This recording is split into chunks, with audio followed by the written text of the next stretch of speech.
咁我哋會繼續講關於一啲全新嚟緊即將出嘅 iPhone 嘅一啲新嘅傳聞，一啲新嘅啲人不斷講緊嘅一啲話題。傳聞係真係變得越嚟越多，跟住又有啲唔同新嘅顏色啊、新嘅設計、新嘅功能，有啲嘢拎走咗，有啲嘢又加咗入去，所以總言之就真係好多嘢發生緊啦。咁所以我哋都事不宜遲，睇一睇啦。呢隻咧係 iPhone 17 Pro， 佢哋嚟緊好多人傳聞緊嘅顏色就係呢隻比較淺嘅藍色啦。呢個設計亦都係呢排所傳聞嘅嘢嚟嘅。我之前好似有一條片都講過，就係呢個嘅長方形嘅設計啦。到咗呢一刻都仍然覺得 Apple 隨住呢個方向去行，咁但係個樣最終個樣應該唔係呢個樣咯，我覺得。咁不過呢隻色咧，其實我係幾中意嘅，即係呢隻淺淺地，有似灰灰地，有似白白地嘅藍色。我覺得電話設計呢家嘢真係隨住時間，即係要俾人慢慢消化，慢慢睇多幾眼先會容易啲接受啦。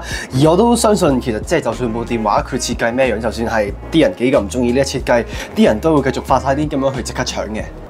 呢隻顏色係都幾似全新嘅 MacBook Air 嘅藍色啦，同埋呢個 iPhone 13以前佢嘅藍色啦。我以前都有過呢部電話嘅，咁不過就係大家聽聞過嘅話，大概1年前嘅呢啲時候啦，我就將佢跌咗落海。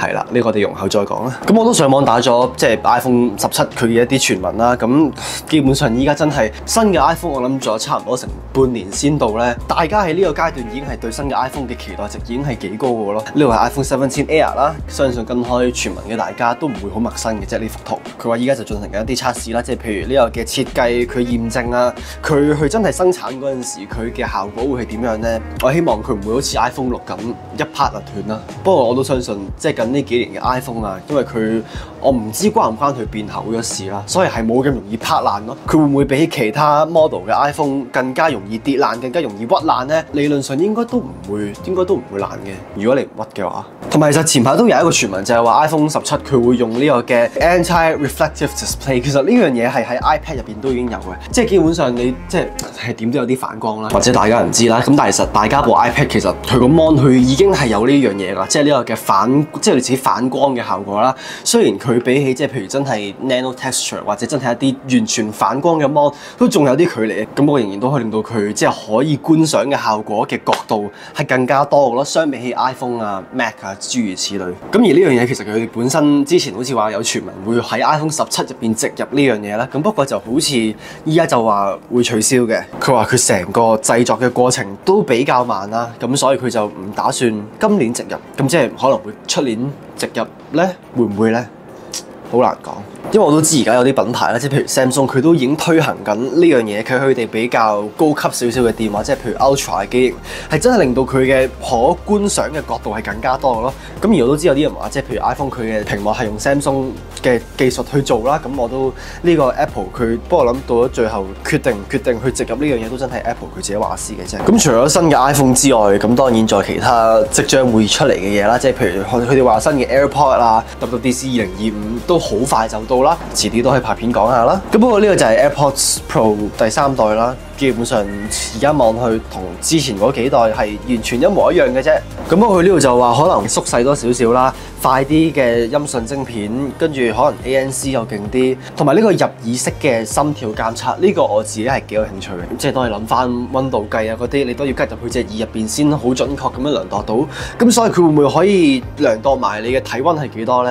呢個就係頭先所講嘅 iPhone 17嘅藍色啦，同埋 Apple Intelligence 呢個亦都係一個大家又係呢排好 hot 嘅一個話題。首先 Apple Intelligence 佢依家呢一刻佢都係唔支援繁體中文嘅。第二樣嘢就係喺大家嘅口中所知，大家最期待嘅應該係全新嘅 Siri 啦，即係 Siri 可以變到更加聰明啦。咁不過呢樣嘢係喺咁多樣功能之中，到依家都未到嘅一樣嘢嚟嘅。咁所以大家可能會覺得好猛啦，可能唔中意呢個安排啦。咁不過係啦，我等緊啦，大家都等緊啦。相信你哋假設留意開嘅話，都等緊啦。Apple 就話嚟緊今年內會真係推出嘅，咁但係會唔會真係推出呢？會唔會真係如佢哋所講咁及時推出呢？呢個我都唔知。咁不過當中我都有用 Apple Intelligence 功能啦，即係譬如呢個嘅 Clean Up 嘅功能啊，喺相簿入邊移除一啲唔需要嘅物件。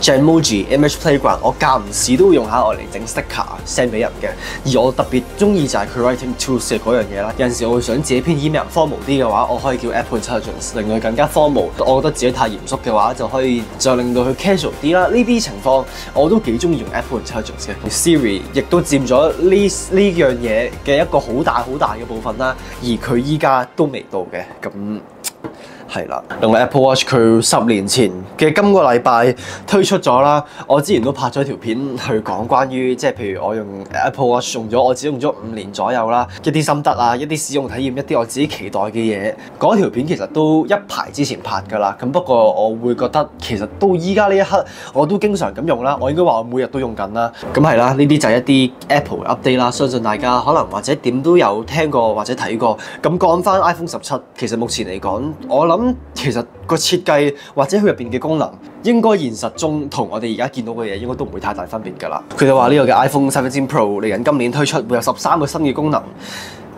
呢度好多字。佢哋話會用翻鋁金屬啦，而以前係鈦金屬啦，一直以嚟。我唔肯定用嘅原因係咩啦，可能為咗更加輕啲。咁不過雖然你問我，我覺得而家嘅 iPhone， 我覺得尤其是近呢2代，其實都已經輕咗好多。咁佢換翻鋁金屬嘅目的係為咗乜嘢呢？鋁金屬又冇鈦金屬咁強，正方形嘅設計啦，新嘅顏色，更加防刮嘅屏幕啦。呢個我都希望，因為我雖然一直以嚟都用緊芒貼啦，咁不過我都幾肯定，只要拎走芒貼嘅話，一定花到阿媽都唔認得。2400萬像嘅前鏡頭啦，呢個嘅長焦都支援4800萬像。呢個嘅 Dual Video Recording， 佢可以同一時間用前面同埋後面嘅鏡頭去錄影啦，同一時間。我知其實而家目前嚟講 ，iPhone 佢本身都已經有啲第三方嘅 app 佢支援呢樣嘢啦。咁不過 Apple 佢嚟緊所植入嘅呢樣嘢，同佢真係其他第三方又有幾大分別呢？呢個都係我哋可以遲啲見嘅嘢。